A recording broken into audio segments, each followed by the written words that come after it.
वक़ुर rabbi ज़िदनी इल्मा। बिस्मिल्लाह वस्सलातु वस्सलामु अला रसूलिल्लाह व बाद।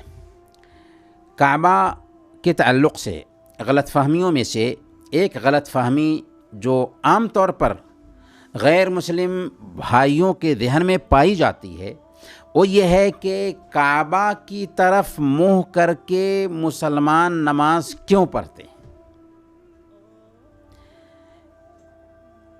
इसका जवाब ये है कि काबा की तरफ मुँह करके नमाज पढ़ना यूनिटी के लिए है। मुसलमानों की नज़र में यूनिटी की बड़ी अहमियत होती है, एकता की बड़ी अहमियत होती है। और अगर किसी एक जगह की तरफ मुँह करके नमाज पढ़ने की तायीन ना की गई होती तो होता क्या, नमाज तो सारे मुसलमानों को पढ़नी है, मस्जिद में इकट्ठा होते तो इख्तलाफ हो जाता कि कोई पूरब की तरफ मुँह किए हुआ है, कोई पश्चिम की तरफ मुँह किए हुआ है, कोई उत्तर की तरफ मुँह किए हुआ है, कोई दक्षिण की तरफ मुँह किए हुआ है। इसमें एकता नहीं रहती।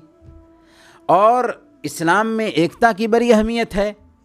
चुनांचे इस इख्तिलाफ को ख़त्म करने के लिए पूरी दुनिया के मुसलमानों को हुक्म दिया गया कि पूरी दुनिया का सेंटर जो काबा है उस काबा की तरफ मुँह करके नमाज पढ़ें। हालांकि काबा की पूजा नहीं करनी है, एक अल्लाह की पूजा करनी है, बस काबा की तरफ मुँह करना है।